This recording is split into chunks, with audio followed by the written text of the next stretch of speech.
परम श्रद्धेय संतवृंद, विदर्भ प्रांत के माननीय सहसंघ चालक जी, महानगर सहसंघ चालक जी, महानगर सहसंघ चालक जी, आत्मीय स्वयंसेवक बंधु, उपस्थित नागरिक सज्जन, माता भगिनी, प्रतिवर्ष विजयादशमी का उत्सव संपन्न होता है और प्रतिवर्ष हम सब लोग इस उत्सव के निमित्त यहां पर एकत्रित आते हैं। परंतु इस वर्ष के उत्सव की कुछ विशेषताएं हैं। इस वर्ष की ही कुछ विशेषताएं हैं।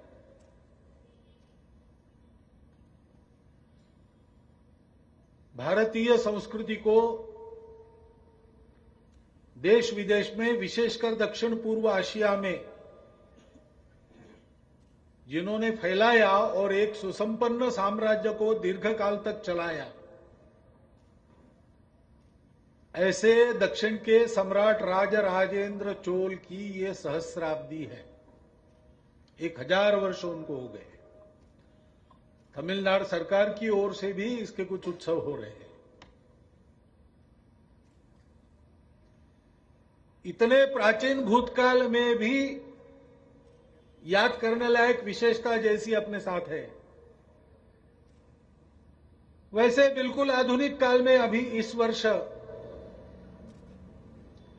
हमारे देश के सनातन मूल्यों के आधार पर एक देश काल परिस्थिति सुसंगत दर्शन स्वर्गीय पंडित दीनदयाल जी उपाध्याय ने देश को दिया, एकात्म मानव दर्शन, उस घटना को भी 50 वर्ष हो गए। और ऐसे वैशिष्ट्यपूर्ण वर्ष में हम सब लोगों में उमंग है, उत्साह है। पहले ही प्रयास में मंगल की कक्षा में हमारे शास्त्रज्ञों ने अपने बुद्धिशास्त्र और विज्ञान बल के भरोसे यान को प्रविष्ट करा दिया। सारी दुनिया में हमारे बुद्धिबल का गौरव बढ़ा है। अभी एशियाड खेल चल रहे हैं, उसमें इस बार अपने खिलाड़ियों में कई पदक, स्वर्ण पदक कमाए हैं। उन शास्त्रज्ञों का और उस मंगलयान के अभियान में लगे सभी कार्यकर्ताओं का हार्दिक अभिनंदन हम करते हैं और उन खिलाड़ियों का भी हम अभिनंदन करते हैं जिन्होंने अपने कर्तृत्व से देश का गौरव बढ़ाया है।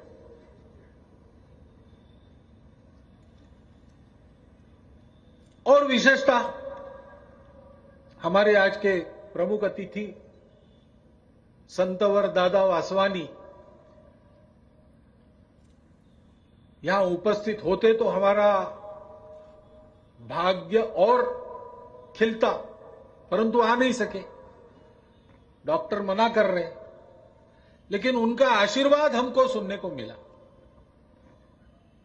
सच्चे संत का आशीर्वाद प्राप्त होना ये भी दिन की शुभ विशेषता है।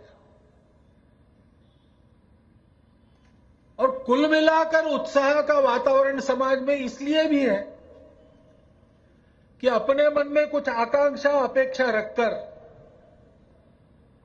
समाज ने एक परिवर्तन लाने की ठानी और समाज ने जो चाहा उसको करके दिखाया। और इसलिए केवल भारत में नहीं, भारत के बाहर भी सर्वदूर उत्साह है। अभी अपने प्रधानमंत्री अमेरिका गए थे, तब वहां के भारतीय मूल के लोगों का जो उत्साह दिखा वो यही दिखाता है। एक नई आशा जगी है मन में। इन सब बातों के कारण एक विश्वास है, देश दुनिया में, देश में आत्मगौरव और दुनिया में भारत गौरव की वृद्धि हुई है। ऐसा वैशिष्ट्यपूर्ण अपना ये आज का विजयादशमी उत्सव है। उनकी इस विशेषताओं का महत्व है उस उत्सव की। क्योंकि ये सारा जो उत्साह है वो किस लिए है? एक भारत का हम सपना देख रहे हैं। भारत को एक विशिष्ट स्वरूप में दुनिया में हमको खड़ा करना है। दुनिया को उसकी आवश्यकता है, क्योंकि दुनिया भटक रही है।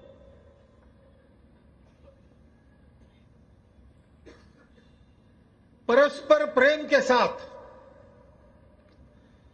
दुनिया में जितनी विविधताएं दिखती है उन सबका स्वीकार करते हुए, सम्मान के साथ, आत्मीयता के साथ, परस्पर व्यवहार में सत्य, अहिंसा, समन्वय, सहयोग, सहिष्णुता, उदारता आदि की मान्यता बढ़ाने वाला आचरण परस्पर के साथ करना चाहिए। तभी सारे मानवता को सुख मिलेगा और मानवता का विकास होगा, प्रगति होगी। इस बात को दुनिया जानती नहीं है, ऐसा नहीं है। प्राचीन काल से लेकर अब तक जो उपदेश होता है उसमें यही बातें आती है। पर्याप्त मात्रा में इन सारी बातों के बारे में प्रबोधन दुनिया में हो चुका है, परंतु दिखता ऐसे है कि ये सारी बातें होने के बाद भी, इतना प्रबोधन होने के बाद भी मानवता के विज्ञान, तकनीकी, शास्त्र ज्ञान में बहुत विकास होने के बाद भी, सुख सुविधा के साधनों की प्रचुरता बहुत बढ़ने के बाद भी, और 2000 वर्षों से सुख शांति समाधान पूर्ण आनंददायक मानव जीवन का विकास करने के अनेक प्रयोग हो चुकने के बाद भी आज दुनिया के परिस्थिति में बोलबाला दिखता है अहंकार का, दंभ का, कट्टरपन का, आपस के झगड़ों का। क्यों ऐसा होता है? क्योंकि इन सब बातों के पीछे, इस सब कथनी के पीछे करनी का समर्थन नहीं है। बातें जैसे ही चलती है वैसे आचरण नहीं चलता, क्योंकि शब्दों में है, वो चिंतन में नहीं है। चिंतन आधा अधूरा है, और इसलिए चिंतन से बोध जो होता है उसमें हम सब लोग अलग अलग हैं, सृष्टि और मानव समूह अलग अलग है, राष्ट्र अलग अलग है, अलग रूप है तो सब अलग है, भाषा अलग है तो हम अलग है, पंथ संप्रदाय अलग है तो हम अलग है, रहने की जगह अलग है तो हम अलग है।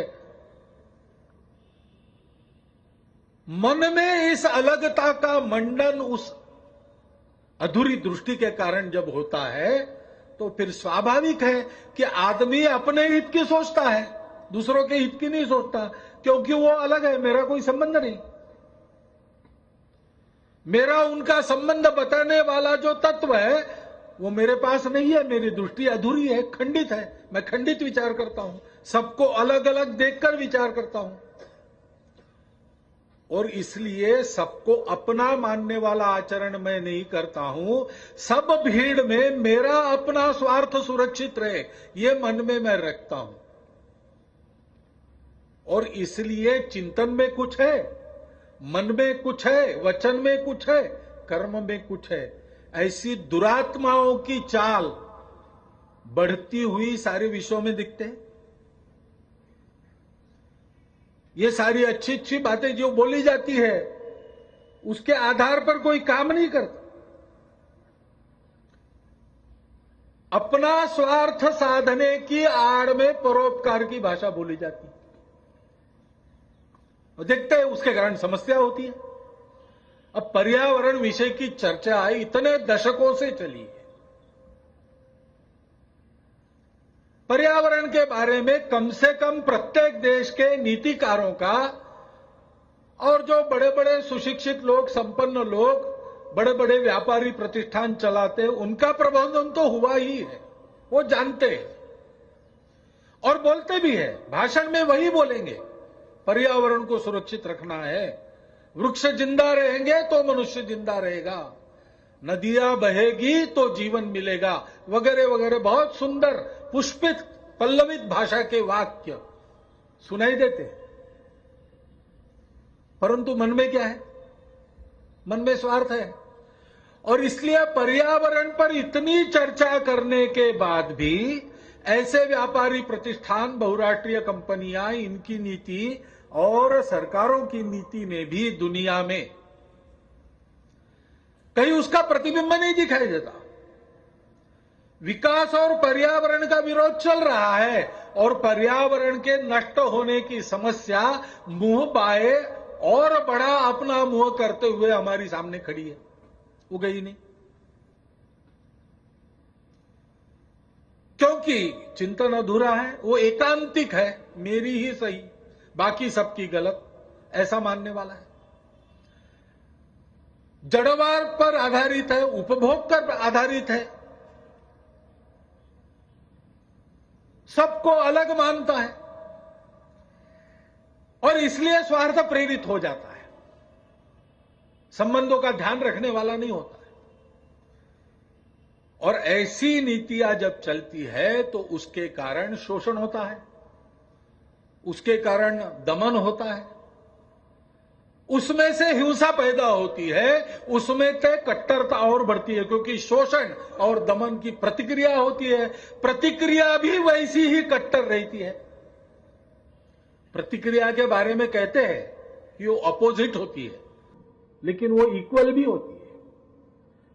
प्रतिक्रिया की दिशा विरुद्ध है, लेकिन उस प्रतिक्रिया के चिंतन के पीछे जो दृष्टि अधूरी है वो वैसी है। और इसलिए कट्टरपन, दंभ, अपने मत का अहंकार, हिंसा आदि किसी मामले में वो भी कम नहीं होती। और इसलिए हम देखते हैं कि अपने तेल के स्वार्थ के लिए मध्य एशिया में जो नीतियां चली पश्चिमी राष्ट्रों की, उसके चलते वहां जो क्रिया प्रतिक्रियाएं हुई, उसमें से आज ISIS नाम से कट्टरवाद का एक बड़ा संगठित जमावड़ा खड़ा हो गया है और सबको डरा रहा है। अपने मत का अहंकार ये एक बात है, परंतु उस अहंकार को प्रश्रय तो शोषण दमन के कारण मिलता है। और उस शोषण दमन के पीछे जो अधूरी खंडित स्वार्थ प्रेरित दृष्टि है, वही दृष्टि इस प्रतिक्रिया के पीछे भी है। दुनिया के बहुत सारे देश, मध्य पूर्व के देशों सहित, उससे लड़ने की, उसको समाप्त करने की भाषा कर रहे हैं, उसके लिए एकत्रित आ रहे हैं और ऐसा वो कर भी लेंगे, नहीं करेंगे ऐसा नहीं। परंतु एक बार कर लेंगे तो बार बार ये नहीं होगा, इसका क्या भरोसा है? ये तो बार बार होते चला जा रहा है। जितना मानव प्रगत हो रहा है और जितनी अच्छी अच्छी बातों का उच्चारण बढ़ रहा है, उतना ये सारी समस्याएं वही की वही है, बढ़ रही है। और ऐसा लगता है कभी की भी कि मनुष्य के ज्ञान के प्रगति ने, तकनीकी की, विज्ञान की प्रगति ने और कुछ नई समस्याएं हमारे सामने लाके खड़ी की। ये परिस्थिति है। अंग्रेजी में ऐसा कहते हैं कि more the things change, the more they remain the same. ये वाक्य समझ में नहीं आता था, विरोधाभासी वाक्य है, लेकिन यह वाक्य आज की परिस्थिति को देखकर समझ में आता है। The more the things change, the more they remain the same. क्या दुनिया में कोई ऐसा उदाहरण है कि प्रामाणिकता से अपने स्वार्थ को मन से निकालकर किसी ने वास्तव में दुनिया में इस प्रकार के सारी मानवता को सुख शांति का रास्ता बताने का उपाय किया है? तो कहना यही पड़ता है कि ऐसा उदाहरण देने वाला केवल एक देश है, वो है अपना भारत। इस भारतवर्ष में हिमालय के और हिमालय के दोनों ओर फैले हुए पर्वतों की शाखा प्रशाखाएं जो भूमि को पदाक्रांत करते हुए सागर किनारे तक जाती है, उनके बीच में सागर पर्यंत की जो ये अपनी भारत भूमि कही जाती है, जो परंपरा से भारतवर्ष है, जिसको अखंड भारत भी कहते हैं, उस भारतवर्ष की ये विशेषता रही है। उसमें इतिहास पूर्व प्राचीन काल में एक ऐसा विचार जन्मा, और वो केवल बुद्धि की उपज नहीं थी, एक सत्य का साक्षात्कार हमारे ऋषि मुनियों ने कर लिया। उनको ये जोड़ने वाला तत्व उसका अनुभव हो गया। वो अनुभव क्या था? वो अनुभव यह था कि एक ही चैतन्य विविध रूप लेकर सृष्टि के रूप में प्रकट हुआ है। नाम रूप अलग है, परंतु मूल एक ही है।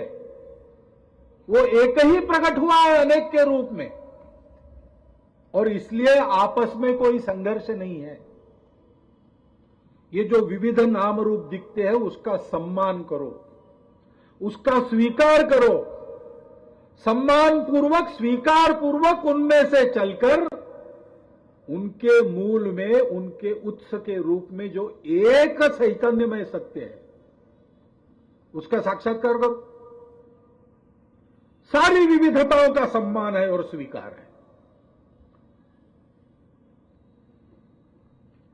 भाषा, पंथ, संप्रदाय, जाति, उपजाति, जीवन के बारे में तरह तरह के दृष्टिकोण, पूजा संप्रदाय, रहने की जगह, किस भूप्रदेश का कोई रहने वाला है, खान पान, रीति रिवाज, रहन सहन का तरीका क्या है, उसमें कोई बड़ी बात नहीं है। सब अलग अलग रहेंगे, क्योंकि उस एक की ऐसी इच्छा है कि मुझे अनेक होकर प्रकट होना है, और इसलिए उसको इस एक का ही रूप मानकर सबको स्वीकार करो, सबका सम्मान करो। इन सब बातों के भेदों के चलते किसी को अलग मत मानो, किसी को पराया मत मानो। सब एक के ही रूप है, सब हमारे अपने हैं, सबको स्वीकार करो। इस अलगाव को लेकर किसी पर अपना मत थोपने की चेष्टा मत करो, क्योंकि दृष्टिकोण भी भिन्न भिन्न होते हैं। स्वतंत्रता है, मनुष्य को प्रकृति ने अलग अलग बनाया है, तो अलग अलग प्रकार से सोचेगा। हमारे देश ने कभी ऐसा कहा नहीं, और हमारे देश में कभी ऐसा हुआ नहीं। दुनिया भर में हमारे देश के लोग गए, उन्होंने कभी ऐसा किया नहीं कि किसी के मत, पंथ, देश, जाति, उपजाति, दृष्टिकोण, खान पान, रीति रिवाज, रहन सहन, भाषा आदि बातों को लेकर किसी का द्वेष किया, किसी को पराया माना, किसी पर ये सारी बातें अपनी थोपने की चेष्टा की। ऐसा कभी हुआ नहीं। कभी हमारे देश में या दुनिया में हमने इन श्रद्धाओं के चलते किसी पर जबरदस्ती नहीं की। किसी मूर्ति पूजक की मूर्ति को खंडित नहीं किया, किसी मंदिर को तोड़ा नहीं, किसी के देश के, संस्कृति के स्थान को भ्रष्ट नहीं किया, उसको जीता नहीं, दूसरों को बदलने का हमने प्रयास नहीं किया। बौद्धिक स्तर पर इन सब बातों की चिकित्सा मुक्त मन से हमने की, और अन्य भी करते रहे तो उनको मुक्त मन से ऐसा करने दिया। लेकिन आपसी व्यवहार में हम सब लोग मिलकर चले, सबको अपना मानकर चले। कोई किसी पर श्रद्धा रखता है तो उसकी श्रद्धा पर हमने सार्वजनिक प्रश्न चिन्ह खड़ा नहीं किया। श्रद्धा को हमने मूल्यांकन के तराजू में कभी नहीं डाला। कोई किसी पर विश्वास रखता है, कोई किसी की पूजा करता है, हमने उसकी श्रद्धा को उसके लिए मान लिया। चलो तुम करते हो, ठीक है, तुम करो, मैं अपने पर चलता हूं, तुम अपने पर चलो। तुम्हारे विश्वास में मैं बाधा नहीं बनूंगा, मेरे विश्वास में तुम मत बनो, मिलकर चलो। बौद्धिक संवाद में सब प्रकार की मुक्तता, तार्किक चिकित्सा मुक्त मन से करो, लेकिन व्यवहार करते समय मन वचन कर्म से आत्मीय व्यवहार करो, अपनेपन का व्यवहार करो, विविधताओं का स्वीकार करो, सम्मान करो, सब मिलकर सबको सुखी करने का प्रयास करो, क्योंकि सब में एक है। और इसलिए हमारे ऋषि मुनियों का आदेश है, हमको कर्तव्य बताया है अपना, यह विचार जो मिला है उसके आधार पर, एतद् देश प्रसूतस्य सकाशादग्र जन्मनात् स्वम स्वम चरित्रम शिक्षेरन पृथिव्याम सर्वमानव। इस देश के जन्मे हम लोग प्राचीन होने के कारण बड़े भाई जैसे हैं दुनिया के, तो सारी दुनिया को हमको अपने उदाहरण से सिखाना है। हमारे देश से ऋषि मुनि भिक्षु श्रमण साधु संत सब प्रकार के विचारक वैज्ञानिक संत जाते रहे, प्राचीन काल में गए, मेक्सिको से साइबेरिया तक यातायात के साधन नहीं थे तब गए, कभी किसी के राज्य को विजित नहीं किया, कभी किसी के संस्कृति को बदला नहीं, वहां जो चल रहा था उसको अधिक उन्नत किया, सेवा की।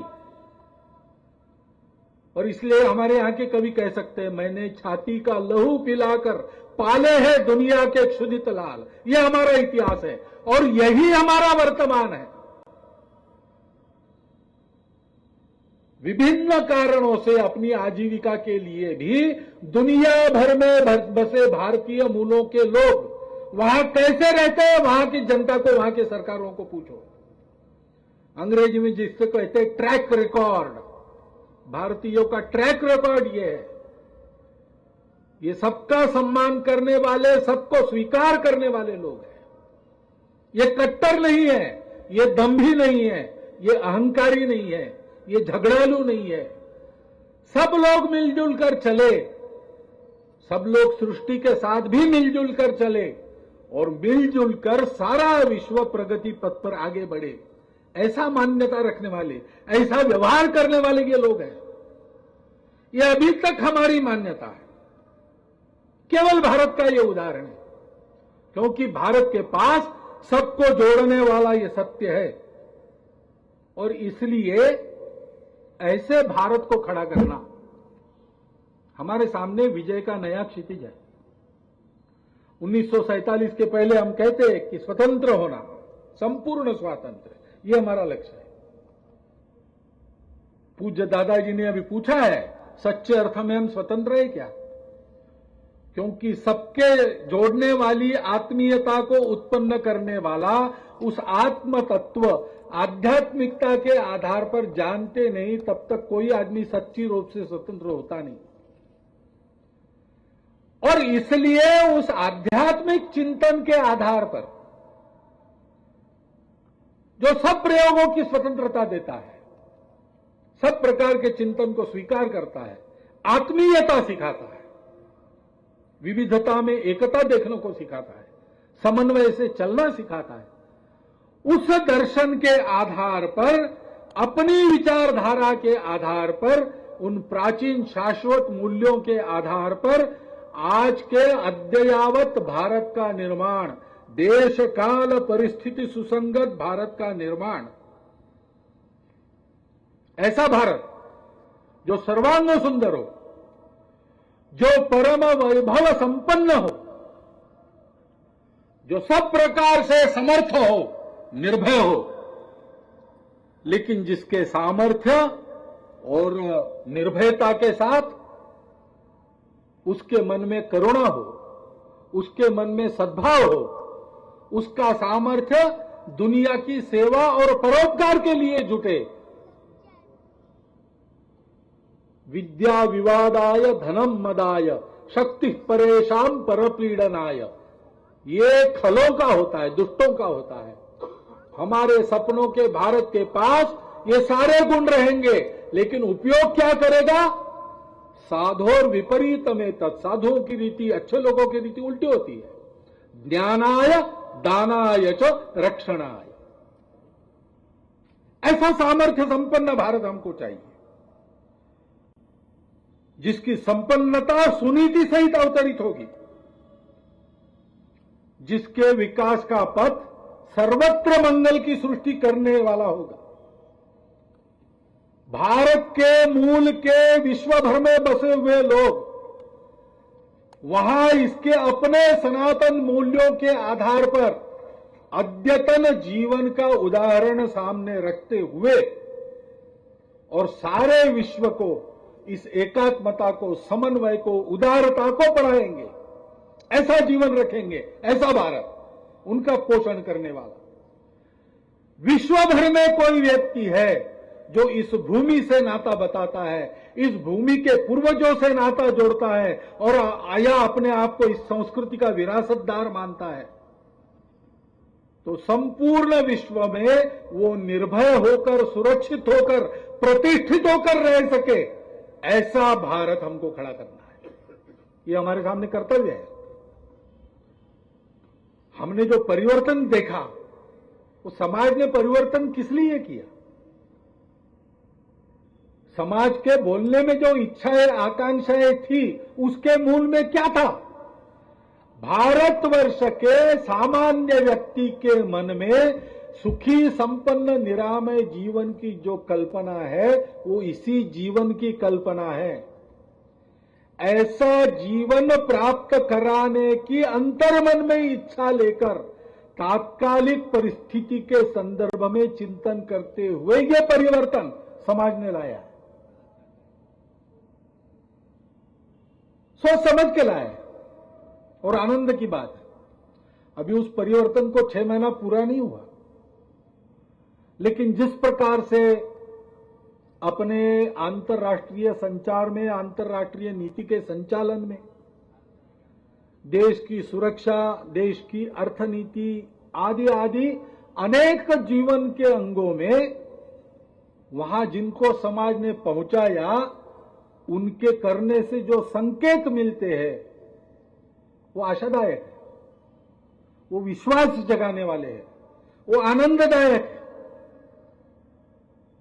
बहुत उदाहरण इसके दे सकते हैं। अभी जम्मू कश्मीर में बाढ़ आई 60 साल में, फिर एक बार अचानक सी बाढ़ आई, सर्वग्रासी, बहुत नुकसान हुआ, बहुत लोग काले कवलित हो गए, उनको हमने श्रद्धांजलि दी है।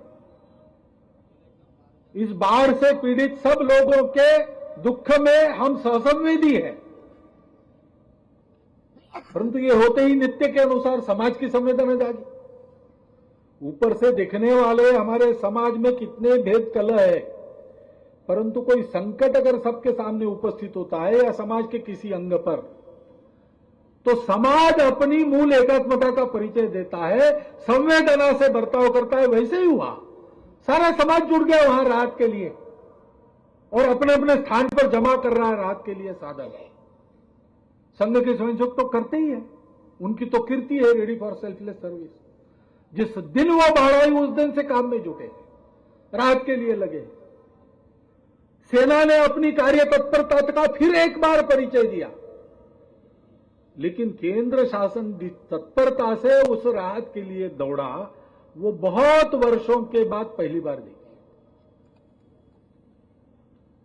ऐसे अनेक संकेत हैं, वर्णन मैं करता नहीं, क्योंकि रोज कुछ न कुछ आ रहा है, रोज हम पढ़ रहे, उस पर लेख आ रहे, जानकार लोग उसके बारे में टिप्पणियां कर रहे, हमारे सबके सामने। 6 महीना अभी पूरा नहीं हुआ, लेकिन लगता ऐसा है कि जिस सपनों के भारत के निर्माण का चित्र हमारे अंतर्मन में है, शायद इस बार इस शासन के नेतृत्व में उस दिशा में धीरे धीरे बातें बढ़ेगी। अच्छी बात है, आनंददायक बात है, परंतु अभी तो 6 महीना भी नहीं हुआ। इस आशा और विश्वास को कायम रखते हुए हमको प्रतीक्षा तो करनी पड़ेगी,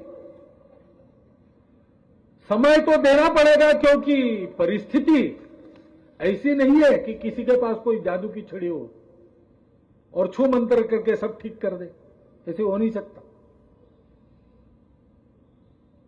विश्व में प्रचलित सारे विकास पथ अधूरे हैं, दृष्टि अधूरी है, खंडित है। मैं उनको बुरा नहीं कह रहा हूं, उनकी एक कमी का मैं निर्देश कर रहा हूं, उसके चलते समस्याएं हैं।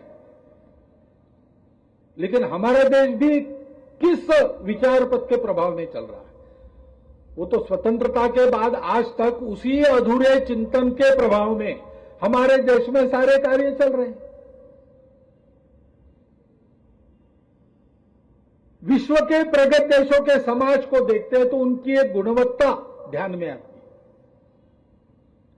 हजार वर्षों के आक्रमण के काल में जो अव्यवस्था, विपन्नता और बाहरी आक्रमण की मार को झेलना, ये सब काम हमने किए, सतत लड़ते रहे, हमको ध्यान नहीं रहा और इसलिए उस गुणवत्ता की कमी हमारे समाज में भी है। अनुशासन चाहिए, दिखता नहीं। छोटी बिल्ली भी अपने शरीर को दिन में 10 बार अपनी जीभ से साफ करती है और कुछ नहीं कर सकती। तो हमारे यहां अपने देश को स्वच्छ रखने का आवाहन प्रधानमंत्री को करना पड़ता है और अभियान को चलाना पड़ता है। ऐसे जो सामाजिक सहजीवन के, सह अस्तित्व के लिए आवश्यक ऐसी बातें हैं, हमारा अभ्यास छूट गया है। विविधताओं के भेद बन गए, उनको दूर करना अभी बाकी है। हमारे समाज के गुणवत्ता के बढ़ने की आवश्यकता है।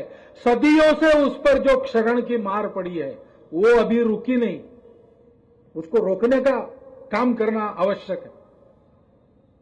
और ऐसी परिस्थिति होने के कारण दुनिया की और देश की जो स्वार्थी ताकतें हैं वो इन दुर्गुणों का लाभ लेती है, भेद की दरियों को और चौड़ा करती है और उन झगड़ों के आग पर अपने स्वार्थ की रोटियां सेकती है। वो ताकतें अभी भी कायम है, वो मिटी नहीं। भले ही लगता होगा वो पराजित हो गई एक लड़ाई में, लेकिन उनका निपात नहीं हुआ। ऐसी सारी बातों को लांग कर उस तंत्र में युगानुकूल परिवर्तन सनातन मूल्यों के आधार पर लाना, ये काम उस शासन को करना पड़ेगा। उसको समय लगेगा, करना तो पड़ेगा। सारी दुनिया से सीखना पड़ेगा। आनो भद्रा क्रतवो यंतु विश्वता, बहुत अच्छी अच्छी बातें हैं। यद्यपि अधूरी खंडित दृष्टि है, जो कर्तृत्व उन्होंने किया है, उनके सद्गुणों ने कई बातों को पूरा भी कर दिया है और इसलिए उस विकास पथ से लेने लायक क्या है उसका विचार करते हमारे देश के अनुकूल जो है वो लेना पड़ेगा, सीखना पड़ेगा। परंतु उसी समय ये ध्यान में रखना पड़ेगा कि ये दृष्टि अधूरी है, वो उपयोगी नहीं हो सकती। और इसलिए उस अधूरेपन के कारण, खंडित दृष्टि के कारण वहां पे जो त्रुटियां आई है उनको सुधारना पड़ेगा। अपने देश में उसके प्रयोग करने पड़ेंगे।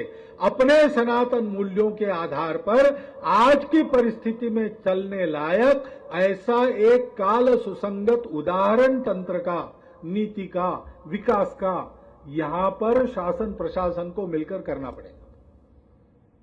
ये ध्यान में रखना पड़ेगा। बाकी देशों की दृष्टि कुछ हो, हमारी दृष्टि तो पक्की है। हमारा विकास हुआ हम तब कहेंगे, हम संपन्न हुए हम तब कहेंगे, हम सुरक्षित हुए ऐसा हम तब कहेंगे जब हमारी समाज की अंतिम पंक्ति में खड़ा अंतिम व्यक्ति वो संपन्न है, वो सुरक्षित है, वो विकसित है, तब हम कहेंगे। वही हमारा लक्षण है, हमारा पैमाना साफ है।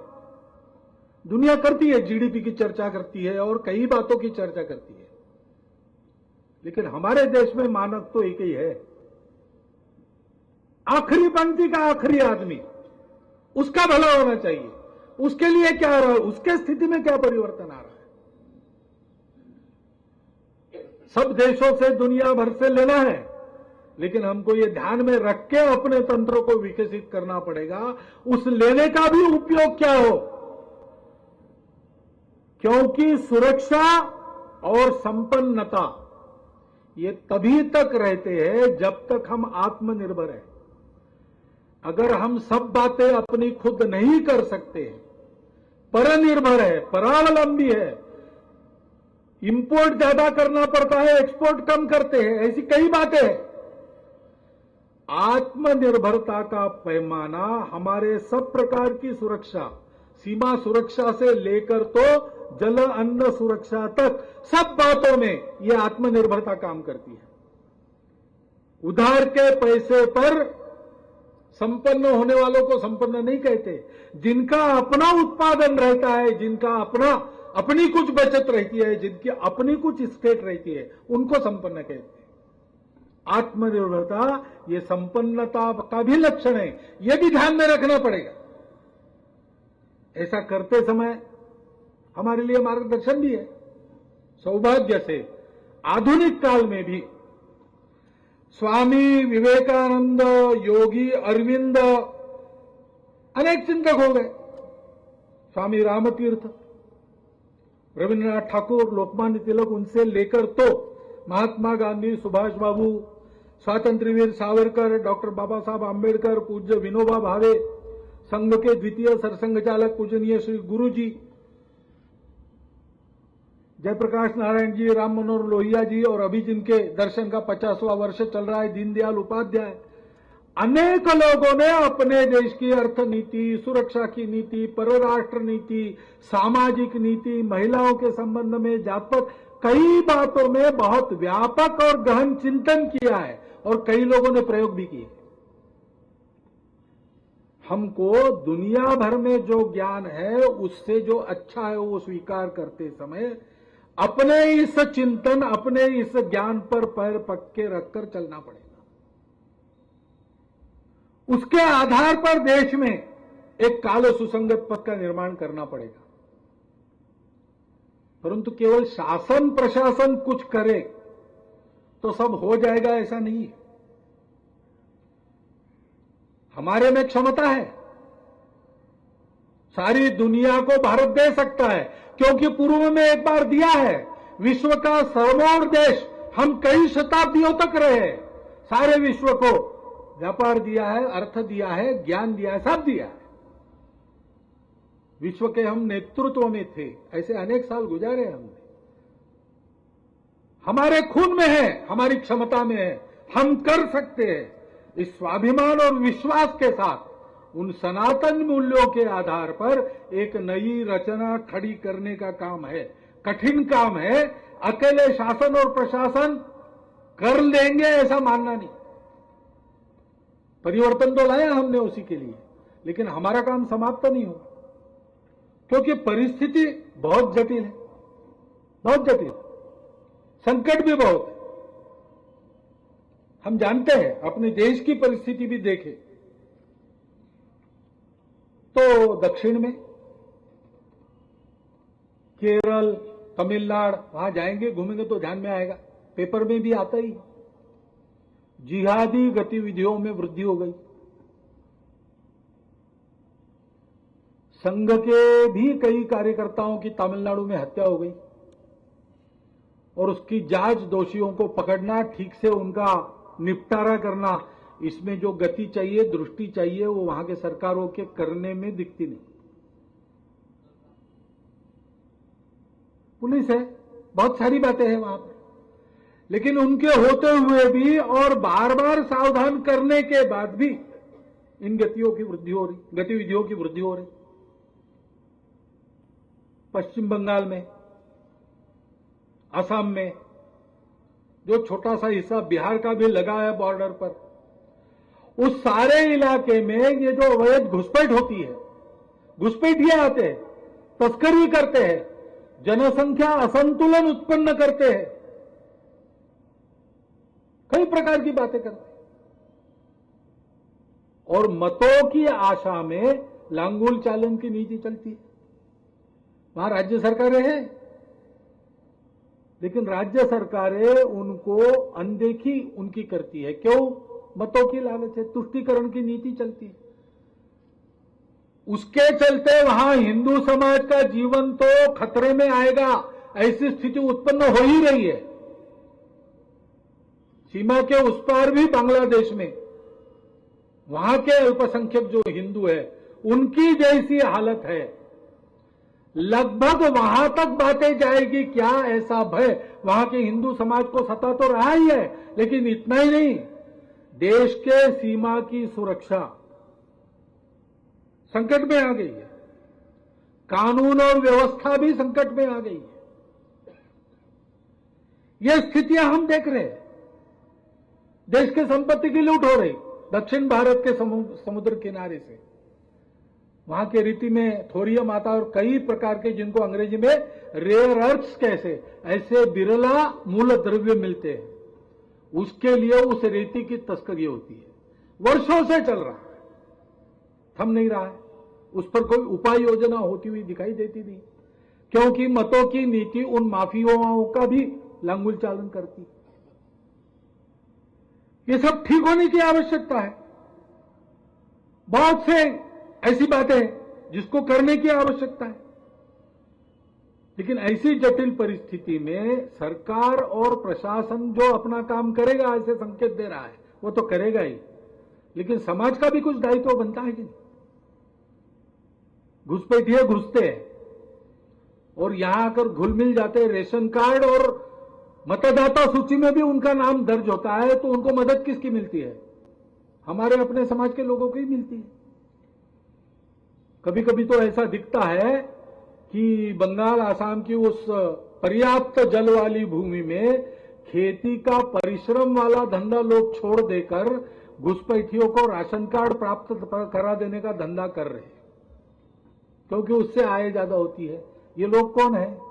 ये कोई बांग्लादेश के लोग नहीं है, पाकिस्तान के लोग नहीं, ये हमारे अपने देश के नागरिक हैं, हमारा अपना समाज है। अज्ञान है, स्वार्थ है। मांस निर्यात बंद होनी चाहिए। अपना देश जिस प्रकृति का है उसमें मांस, प्राणियों के मांस से पशु पक्षियों के कमाना ये नहीं चलेगा, वो बंद होना चाहिए। विशेषकर गोवंश जो अपने अर्थतंत्र के रीढ़ की हड्डी बन सकता है और पहले था, और वही एकमात्र सामान्य व्यक्ति के लिए उपयुक्त साधन है, उसकी हत्या तो पूर्ण बंद होनी चाहिए। लेकिन फिर समाज में शाकाहार बढ़ रहा है कि मांसाहार बढ़ रहा है, ये भी देखना पड़ेगा। समाज गौसेवा कर रहा है कि जब तक गाय से पैसा मिलता है तब तक रखता है, और बूढ़ी होने के बाद गाय और माँ बाप को वृद्धाश्रम में और गाय को गौशाला में बेचता है। ऐसा समाज है। तो सरकार क्या करेगी, कितना करेगी? समाज के विचारों में और आचरण में कुछ परिवर्तन लाना पड़ेगा। आत्मनिर्भर होने की बात करते हैं, सरकार चीन के सामने डटकर खड़ी रहे, पाकिस्तान, ऐसा हम कहते, वही नई सरकार लगता है खड़ी रह रही, परंतु जब तक हम अपने देवी देवताओं की मूर्तियों तक, रोज के उपयोग की वस्तुओं तक चीन का बना माल खरीदना छोड़ नहीं देते, तब तक सरकार को बल कहां से मिलेगा? स्वदेशी का आचरण समाज अगर नहीं करता आग्रह पूर्वक, तो अर्थतंत्र की आत्मनिर्भरता कहां से आएगी? नक्सली उग्रवाद चलता है, सरकार की नीति होनी चाहिए, उसका काम है। केंद्र और राज्यों की कुछ संयुक्त नीति बने, वो कारगर हो, राह देख रहे हैं, अभी दिख नहीं रहा होगा। लेकिन ये नक्सलवाद आया कहां से? उसको ये बारूद कहां से मिलती है? मानवीय उनके अनुयायी कहां से मिलते हैं? समाज में जो शोषण दमन चलता है, उसके चलते उसको अंग्रेज में कहते हैं कैनन फॉडर, वो मिलता है। शोषण करने वाले कौन है? अपने ही समाज के लोग हैं। किसका शोषण कर रहे हैं? अपने ही समाज के लोगों का कर रहे हैं। हम इतने सारे लोग हैं, हमको उस शोषण के खिलाफ खड़े होना पड़ेगा। अगर विकास वहां तक पहुंचा नहीं है तो शासन को पहुंचाना चाहिए, उनको पारदर्शी जवाबदेह होना चाहिए, ये उनका दायित्व है, कर्तव्य है। ठीक है, समाज का भी कुछ कर्तव्य है। समाज भी अपने सेवा के द्वारा अंतिम व्यक्ति तक विकास को पहुंचाने के अभियान में अपना योगदान करे। बहुत सारे ऐसे प्रकल्प चलते हैं, बहुत सारे संगठन काम करते हैं, उनका बल बढ़ावे। कुछ नहीं कर सकते तो कम से कम वो अर्थ के लिए पंगु न बने, इतनी तो चिंता करें। समाज के मन में यह संवेदना हो, मेरे अपने समाज के और इन भाइयों को हम शोषित नहीं रहने देंगे, शोषण मुक्त समता युक्त समाज खड़ा करेंगे। अपने आचरण से, अपने उद्यम से खड़ा करेंगे। ये समाज को भी आगे बढ़ना पड़ेगा। सेना से लड़ने की अपेक्षा करते हैं तो समाज का जो सेना के बारे में संवाद चलता है, माध्यमों का चलता है, वो उनका मनोबल घटाने वाला नहीं होना चाहिए, बढ़ाने वाला होना चाहिए। सेना में अफसरों की कमी है, समाज में तरुणों की कमी है क्या? सबसे ज्यादा तरुणाई वाला देश हमारा आ रहा है सामने, और ऐसे समय में देश के सेना को अफसर नहीं मिल रहे, 23,000। तो समाज का कुछ दायित्व है कि नहीं? अपने बच्चों को केवल डॉक्टर, आर्किटेक्ट, इंजीनियर ही बनाएंगे कि सेना में, पुलिस में, न्यायपालिका में, फौज में, पत्रकारिता में भेजेंगे? समाज जीवन के जिस अंग में अच्छा काम करने की आवश्यकता है, अच्छे व्यक्ति की आवश्यकता है, वहां पर अच्छा काम करने वाला क्षमतावान अच्छा व्यक्ति जाएगा कहां से? वो जाएगा तो समाज से, और इसलिए समाज को यह करना पड़ेगा। समाज के जीवन का प्रतिबिंब समाज के परिस्थिति में मिलता है। आत्मवत सर्वभूतेषु, ऐसा है ना अपना, मातृवत परदारेषु परद्रव्येषु लोटवत, आत्मवत सर्वभूतेषु यह पश्यति स पंडिता। ये अपने घर का परंपरागत संस्कार है। अपने घर में ये ढीला हो गया तो स्वाभाविक नशाखोरी बढ़ रही है, महिलाओं के प्रति अत्याचार बढ़ रहे, अपराधी प्रवृत्तियां बढ़ रही है। उसको रोकना, कड़ा कानून देना, दंड देना आवश्यक है। शासन को करना है, प्रशासन को करना है। परंतु हम प्रवृत्ति उत्पन्न करेंगे, तुम इलाज करो, ऐसे थोड़ी चलेगा। इस प्रवृत्ति को अगर रोकना है तो संस्कारों का पुनर्जीवन समाज के वातावरण में, समाज के घर परिवारों में होना चाहिए। ये नहीं करेंगे तो परिस्थिति का नियंत्रण करने वाली व्यवस्थाएं कितने दिन चल सकती है, कितना कर सकती है? और इसलिए हम लोगों को भी अपने देश को ऐसा सिरमौर देश बनाकर खड़ा करना, उस कर्तव्य के प्रति ध्यान देने के लिए उसमें अपने भी करने का कुछ सहभाग है, इसकी ओर जागरूक होना पड़ेगा। हम क्या कर सकते हैं? मनस्थिति ऐसी बनती है कि सब कुछ सरकार करे, हम सरकार को टैक्स देते हैं, सरकार करे। परंतु सब कुछ सरकार कैसे करेगी? कुछ बातें तो हमको ही करनी है। कुछ बातों के लिए सरकार के लिए रुकने की आवश्यकता नहीं है। शिक्षा ऐसी होनी चाहिए, वैसी होनी चाहिए, पैरों पर खड़ा करने वाली चाहिए, वगैरह वगैरह कहते हैं हम। लेकिन शिक्षा क्या केवल विद्यालयों में, विश्वविद्यालयों में होती? क्या अपने घर में संस्कारों की शिक्षा नहीं होती? हम अपने बच्चे को कैसा खड़ा कर रहे हैं? उसकी वृत्ति क्या बना रहे हैं? उचित अनुचित का विवेक देकर दुनिया में वो खुला घूम सके, और घूमने के बाद भी उस पर अनिष्ट परिणाम न हो, इतना मजबूत उसको बनाने का काम अपने घर में हो रहा है कि नहीं, ये देखना पड़ेगा। माध्यमों से कुसंस्कार न जाए, जनता का प्रबोधन करना आपका कर्तव्य है। तो विकारों को भड़काने वाले विज्ञापन, विकारों को भड़काने वाले समाचार न परोसे जाए, इस पर कोई नियंत्रण की व्यवस्था शासन प्रशासन लाए। ठीक है, माध्यमों का, शासन प्रशासन का कर्तव्य है, परंतु दूरदर्शन पर क्या देखना ये तो अपने हाथ में है। अपने घर के बालकों को क्या देखना चाहिए, क्या नहीं देखना चाहिए, इसका विवेक, इसका संस्कार देना वो तो अपने हाथ में है। ये सारी बातें तो शास्त्र कहता है, विज्ञान कहता है कि 6 वर्ष का बालक हो जाता है तब तक उसकी प्रवृत्ति किस दिशा में बढ़ेगी ये तय हो जाता है। बाकी तो सारी बाहर की बातें है, बात की जानकारी है, लर्निंग है, इंफॉर्मेशन है, स्किल लर्निंग है। लेकिन दिशा क्या रहेगी जीवन की, पिंड क्या रहेगा, ये तो 6 साल की आयु तक बन जाता है, वो तो घर में ही बनता है। ये सारी बातें हमको करनी पड़ेगी। हमको अपने परिवार की ओर ध्यान देना पड़ेगा। अपने परिवार में, हम देश में जिस प्रकार का जीवन चाहते हैं उस प्रकार का जीवन जीने की इच्छा रखने वाला बालक खड़ा हो रहा है कि नहीं, उस पर वो संस्कार हो। इसलिए हम जो घर के बड़े लोग हैं उनका अपना उदाहरण है कि नहीं, नहीं तो हमेशा सत्य बोलने का उपदेश करना बालकों को, और बालक निद्रा का स्वांग करके पड़े हैं, तब माता पिता का संवाद सुनते हैं, उसमें उनको अनेक झूठ मिलते हैं, तो उपदेशों का परिणाम नहीं होगा, उदाहरण होना पड़ेगा, आत्मीयता होनी पड़ेगी। क्योंकि बिना घर परिवार में मुक्त संवाद चले ये बातें हो नहीं सकती।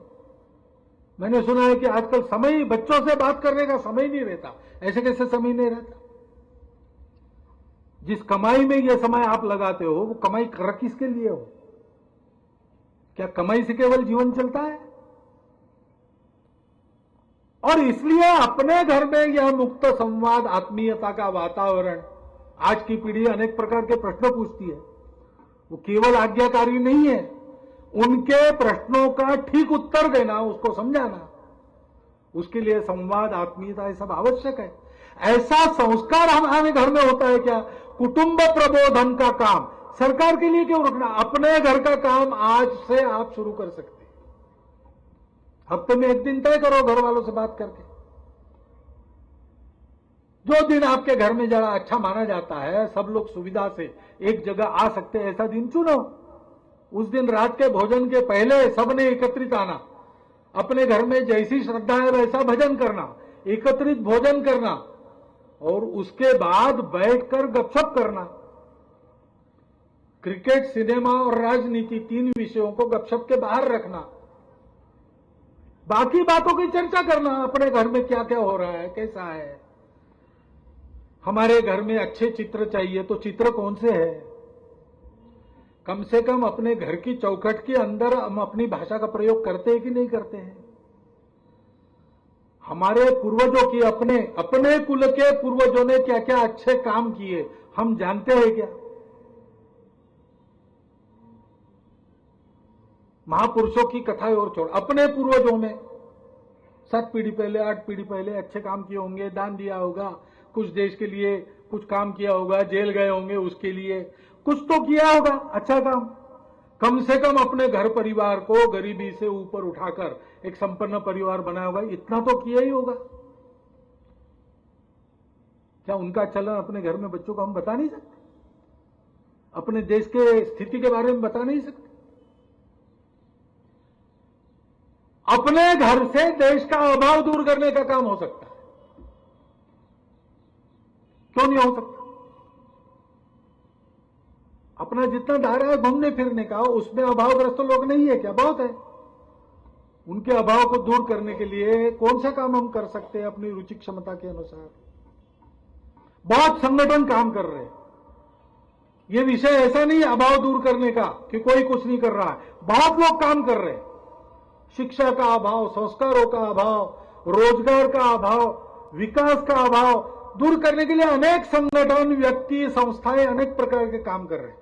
हम किसी एक में जुड़ सकते हैं जो अपने को अच्छा लगता हो, या हम अपनी प्रतिभा से कोई ऐसा काम आवश्यकता अनुसार शुरू कर सकते हैं। कम से कम अपने घर में, अपने घर के काम करने के लिए जो हम वैतनिक नौकर रखते हैं, काम वाले लोग रखते हैं, उनके परिवार का, उनके अपने अभाव का ध्यान तो हम रख सकते हैं। हम करना शुरू करें तो यह सब होगा, केवल सरकार प्रशासन पर छोड़ के नहीं होगा। ये काम समाज करे, ऐसी जागृति करने का काम जिनका है उनको भी सजग रहना पड़ेगा। हमारे देश में अनेक संस्था है, सरकार और प्रशासन को छोड़ दिया तो भी जिन जिन बातों का सरकार विचार करती है, प्रशासन विचार करती है, उन बातों का भी विचार करने वाले अनेक संगठन हैं,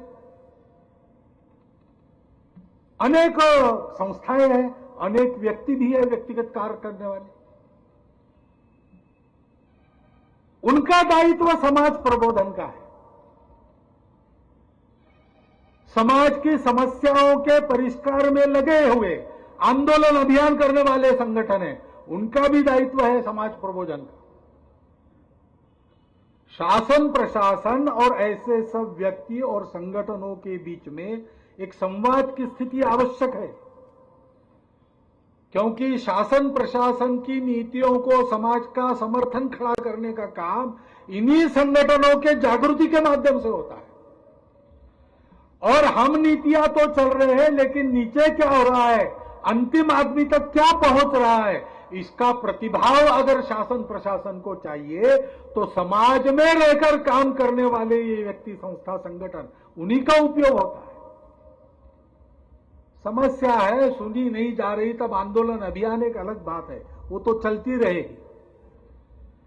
लेकिन समाज प्रबोधन और शासन प्रशासन के साथ संवाद रखकर, और शासन प्रशासन भी अपने तरफ से इनके साथ संवाद रखे, तो ये प्रगति की गाड़ी ठीक चलेगी। ये हमको करना पड़ेगा, अपने समाज का अभाव दूर करना और अपने समाज का भेदभाव दूर करना, संस्कारित समाज को खड़ा करना और राष्ट्र निर्माण के उद्यम में उसको खड़ा करना, ये हमको करना पड़ेगा। सामाजिक भेदभाव तो कोई सरकार या प्रशासन मन से हटा नहीं सकती, व्यवस्थाएं खड़ी कर सकती है, लेकिन जब तक मन से जाता नहीं तब तक व्यवस्थाओं का उपयोग नहीं है। मन से भेदभाव हटाने का काम केवल समाज कर सकता है। हम अपने मन से प्रारंभ करें। जाति, पाति, पंथ, संप्रदाय, भाषा, प्रांत, मत, पक्ष, इन सब भेदों को मैं अपने मन से निकाल दूंगा। प्रत्येक भारतवासी भारत माता का पुत्र मेरा अपना भाई है, ऐसे उससे मैं स्वयं व्यवहार करूंगा। मेरे मन में भी भावना नहीं आएगी भेद की। यही अपने घर में कीजिए। हमारे घर में परंपरा से हो सकता है कुछ ऐसी कुरीतियां चलती होगी, अंधविश्वास चलते होंगे, सबको साफ करना पड़ेगा। और घर में भी सबके प्रति समानता के वातावरण, व्यवहार, मन, वचन, कर्म से प्रकट हो, इसको देखना पड़ेगा। अपने मित्रों में, परिचितों में, उनके घरों में यही हो, ऐसे संबंध रखने पड़ेंगे, बात करनी पड़ेगी। मंदिर, स्मशान और पानी की जगह सब हिंदुओं के लिए एक होनी चाहिए, इसका प्रयास करना पड़ेगा। कोई संघर्ष नहीं करना है, समाज को जोड़ने के लिए करना है, सबका मन बनाना पड़ेगा। मन बनाने में थोड़ा समय लग सकता है, तो सातत्य से यह काम करना पड़ेगा, नम्रता से करना पड़ेगा, लेकिन करना ही पड़ेगा। भारतीय महापुरुषों को भी इन भेदों ने जाति पातियों में बांट दिया है। सब महापुरुषों के उत्सव, समाज के सब प्रकार के वर्गों के पर्व त्योहार उत्सव, सब हिंदुओं के उत्सव बने, ऐसा हम क्यों नहीं कर सकते? करना चाहिए, अपनी सहभागिता होनी चाहिए सर्वत्र। समाज के सब वर्गों के लोगों को सब ऐसे कार्यक्रमों में जाने को प्रेरित करना चाहिए। हम ये सारी बातें करेंगे तब 2000 वर्षों की आदत से अपने मन की आत्मीयता का दायरा जो संकुचित हो गया, 1000 वर्षों की आक्रमण की अव्यवस्था ने उसको एक पक्की रूढ़ी का जो स्वरूप दिया है और अपने स्वार्थ की भावना उसको जीवंत रखती है, उस दायरे का संकुचन प्रारंभ होगा। एक दिन वो दायरा या तो टूट जाएगा या तो विलीन हो जाएगा, लेकिन पहला पग हमको बढ़ाना पड़ेगा। आज सीमोल्लंघन का दिवस है। यह एक विशिष्ट प्रकार का सीमोल्लंघन आज से हम लोग प्रारंभ करें। सामाजिक समरसता का काम अपने से प्रारंभ करके करना और संस्कार लोक का उपाय करने के लिए अपने कुटुंब के प्रबोधन से प्रारंभ करना, एक नए प्रकार का सीमोल्लंघन मेरा आप सबसे अनुरोध है, आप सब लोग करें तब होगा। इसकी बहुत आवश्यकता है, क्योंकि मात्र शासन प्रशासन के प्रयास से देश का और विकास हुआ है ऐसा दुनिया के इतिहास में कहीं नहीं। समाज की गुणवत्ता है, समाज के सामने ये भव्य लक्ष्य है, समाज उस ध्येय के लिए उद्यम करता है तो शासन प्रशासन सहायक हुआ है, उसके करने का परिणाम हुआ है और देश का कायापलट हुआ है, ऐसा हुआ है। हमको यही करना पड़ेगा, क्योंकि जिस प्रकार की परिस्थिति में हम लोग आज है उसकी जटिलता और गंभीरता जितनी है, दुनिया में जिस प्रकार के भारत खड़े होने की दुनिया की आवश्यकता है और संपूर्ण देश में जिस प्रकार के भारत का सपना अपने अंतर्मन में रखकर हम प्रतीक्षा कर रहे हैं, उसके लिए समाज के इस प्रकार गुणवान संगठित होकर उद्यम करने के सिवाय दूसरा चारा नहीं है। हमारे पास दर्शन है, विचार है, दुनिया के आज की सारी समस्याओं का इलाज है, परंतु उस आचरण को अपने रोज के आचरण में उतारने के लिए जो योग्यता चाहिए, उस योग्यता को प्राप्त करना पड़ेगा। अपने पूर्वजों के द्वारा दिए गए उन मूल्यों के आधार पर अपने देश के उन्नति का अपना पथ तैयार करने की इच्छा आज के अपने देश के कर्णधारों में और उनके द्वारा उनके प्रशासन में है। ऐसे संकेत मिल रहे, लेकिन मात्र उससे काम नहीं चलेगा। संपूर्ण समाज की ये इच्छा बननी चाहिए, संकल्प बनना चाहिए और उद्यम का विषय बनना चाहिए। तब संपूर्ण विश्व को संतुलित सुखी सर्वांग सुंदर जीवन का पथ प्रदर्शन करने वाला राष्ट्र खड़ा हम कर सकते हैं। वो हमारी क्षमता है, हमारे पास विचार है। उद्यम की आवश्यकता है, उसके लिए संगठन की आवश्यकता है, उसके लिए गुण संपदा की आवश्यकता है। ये करना ही पड़ता है। विजयादशमी आज का विजय पर्व है। 9 दिन सामूहिक शक्ति की उपासना देवों ने की नवरात्रि में, तो सारे समाज को, राष्ट्र को एकीकृत करने वाली जो दावा करती है वेदों में, अहम राष्ट्रीय संगमनी वसुनाम, ऐसी वो संगठन की समाज के सामूहिक गुणसंपन्न उद्यम की शक्ति देवी के रूप में प्रकट हुई। उसने सब संकटों का, असुरों का संहार किया और 9 दिन के उद्यम के कारण 10वें दिन पर विजय प्राप्त हुई। सारे समाज को ऐसा खड़ा करना पड़ेगा, तब काल सुसंगत व्यवस्थाएं बनेंगी। आज की व्यवस्था में जो परिवर्तन आवश्यक है बनेंगे। उसके लिए प्रत्येक व्यक्ति को संकल्पबद्ध होना पड़ेगा, ये काम करना पड़ेगा। गत अनेक वर्षों से, अब 9वां दशक अगले वर्ष पूरा होगा, संघ यही काम कर रहा है। स्वयं सेवकों के सामने परम वैभवम नेतुमेतत् स्वराष्ट्रम का भव्य लक्ष्य रखता है। उस लक्ष्य को पूरा करने की, योग्यता प्राप्त करने की रोज की तपस्या वो शाखा द्वारा करवाता है। और ऐसे स्वयं सेवकों के तैयार होने के बाद संपूर्ण समाज को साथ लेकर उनके उद्यम से जो कार्य हुए वो सारे के सारे आपके सामने हैं।